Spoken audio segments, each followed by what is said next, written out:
سلام بچه‌ها، به ویدیو من خوش اومدید. امروز اومدم که براتون ویدیوی ارزون یا گرون بگیرم. یه سری محصولات گرون رو بردم، یه سری محصولات ارزون رو بردم که با هم دیگه مقایسه کنیم، ببینیم که حالا محصولاتی که ارزونن واقعا بدن یا محصولاتی که گرونن واقعا میارزن یا الکی گرونن. بچه اول از همه میخوام این دو تا خمیر دندون رو تست کنم که یکیشون 10 یوروه، یکیشون هم 89 سنت. میخوام با این مسواکا تستشون کنم. یکیشون مسواک اورالبیه، 8 یورو میشه مثلا 500 600 هزار تومان. اینم یه مسواک معمولی استلونگار که فکر کنم 1-2 یورو خریدم. این که اصلا کلا جعبه نداره، پلاستیکیه. این یکی که حالا ماربیسه، یه بسته‌بندی خیلی خوشگل داره. واقعا اصلا از همین بسته‌بندیش اصلا لاکچری بودن به آدم میده. وقتی بازش می‌کنی بدنش به جای اینکه پلاستیکی باشه بدنش آلومینیومیه و درش هم خیلی خوشگله. چشامو ببندم که دوستم بیاد اینا رو بریزه رو مسواک ببینم که حالا میتونم بفهمم یا چشامو که میبندم بهتر میتونم حس کنم این بهتره. توی نعنایی داره. خب این الان کامل دهنم خنک کرده و دندونام خیلی حس تمیز داره، یعنی حس میکنم که الان اینطوری بکشم روش جیر جیر میکنه. مثلا 2 ساعت آدم تا نعنایی جویدم. بوی اوکالیپتوس میده. این الان که تموم شده حالا یه ذره مزه اوکالیپتوس داره ولی بیشتر طعم گچ میده. حس میکنم که یه لایه اومد تو دندونام، یعنی قبلی که اینطوری بود که اسم می‌دادم دندونام اونجوری که جیر جیر میکنه، این حس میکنم که یه لایه اومد تو دندونم. مسواک اولیه اورالبی بود، مسواک دومیه مسواک ارزونه بود. راجع به خمیر دندونام 100% فکر میکنم که اولیه ماربیس بود، دومیه هم اون خمیر دندون ارزونه. بچه‌ها واقعا فرق کرد، یعنی حسی که بعد از زدن این خمیر دندون داری قشنگ حس می‌کنی که رفتی جرم گیری. اگه آدم محدودیت مالی نداشته باشه خب این خیلی بهتره. با پول یه دونه ماربیس میتونی 15 تا از این خمیر دندون بخری. 2 تا کیف اینجا داریم، یکیش خیلی گرونه، یعنی این کیف 14 میلیون تومان. این کیف 14 میلیونی در برابر این کیف 400,000 تومانی. اینو از کنار خیابون تجریش گرفتم از یه آقای دستفروش. میخوام ظاهرشون رو بررسی کنیم. شکل قلبه، بدون جیب جلویی داره اینجا، خیلی جا داره. بندش هم میشه کوله پشتیش کرد. اگرم از اینجا وصلش کنیم میتونیم کیف کمری بندازیم. جنسش هم چرم مصنوعی. این یکی کیف طرح چرم فکر کنم باشه، جا داره، رنگش هم چری و پرنده. این خیلی کیف باحال تریه نسبت به اون، چون که خب مدلش خیلی فشنی تره دیگه، چند مدل کاربرد داره، کوله پشتی میشه. همین فکر می‌کنم که این خب خیلی بهتره نسبت به این کیف معمولی. برای همین یک کیف دیگه از همین برند سفارش دادم، یعنی یک کیف دستی معمولی که الان میخوام بازش کنم. بچه‌ها یه دونه کیف سفارش دادم که هنوز بازش نکردم. این الان 5-6 روز رسیده ولی وایساده بودم که ویدیو یوتیوب بگیرم. الان خیلی ذوقشو دارم.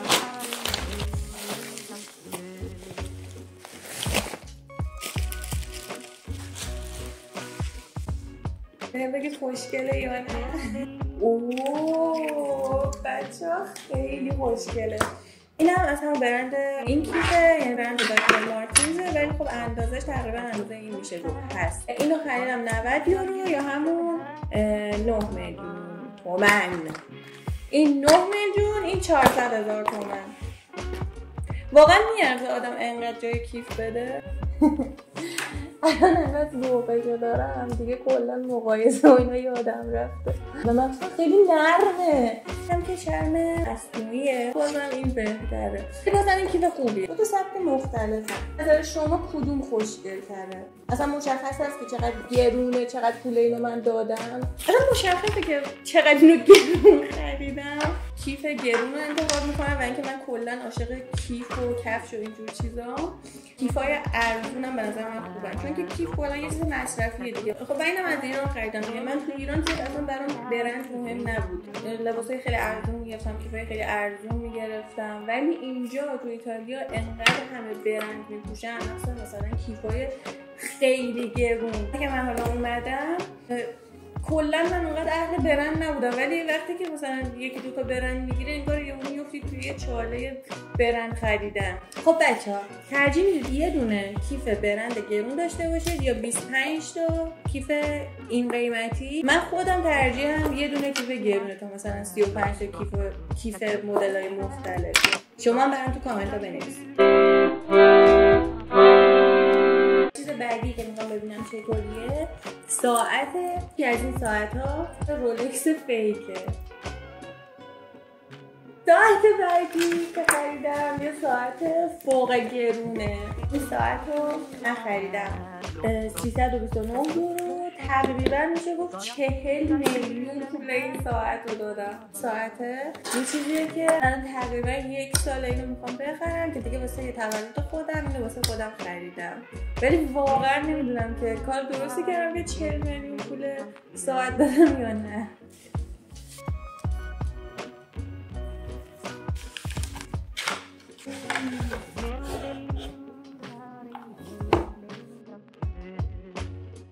وای چقدر خوشگله، واقعا ارزششو داشته اینو بخرم.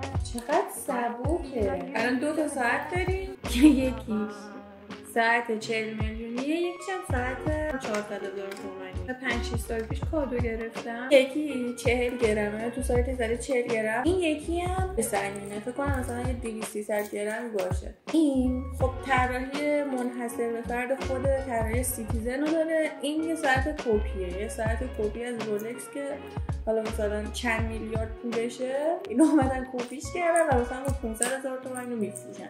و به نظر من این اصلا قشنگ نیست این حرکت این کار. این 4 تا الماس داره توش، 10 تا نگین داره. ولی خب این الماس این نگین. باتریش با خورشید کار میکنه و اصلا نیازی مثلا به تعویض باتری و اینا نداره، ولی این رولکس فیک باتریش باید تعویض که اصلا الان باتریش هم از کار افتاده بعد چند سال. این شیشه نشکن داره، شیشهش بشکنه. این ضد آب هم هست.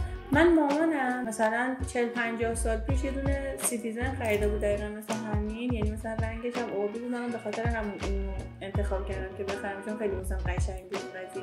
دیروز که بهش گفتم اینو خریدم میگفتش که این انقدر جنسش خوبه که من با همین میرفتم همون باهاش نمیدونم ظرف میشستم، هر کار آشپزی داشتم، کلا اصلا از دستش در نمیآوردش. و الان مثلا بعد 40 سالم هنوز ساعت هستش و اوکیه. در کل بخوام بگم این ساعت خب نسبت به پولی که داری میدی واقعا کاراییاش بیشتره، چه میدونم ضد آب و شیشه نشکن و باتری عمری و اینا، ولی در کل ساعت ارزونم به نظر من اونقدر بد نیست، به شرطی که فیک یه برند دیگه نباشه که مثلا 2 میلیون بخوای پول بدی که فیک رولکس رو بگیری. اگه 2 میلیون پول بدی مثلا یه ساعت برند معمولی بگیری خیلی باحاله. این ساعت باید زندگی من تغییر بده. حالا که بحث اصل و فیک شد، چیز بعدی که میخوام مقایسه کنم بادی اسپلش فیک ویکتوریا سیکرت و اصلشه. این فیکش رو من گرفتم 400-500 هزار تومان، اینم گرفتم 4 میلیون. از لحاظ ظاهری زیاد فرق خاصی نداره، یعنی چیز فیک خیلی بولدی توش نداره که مشخص بشه. اول میخوام بادی اسپلش فیک رو تست کنم با ساعت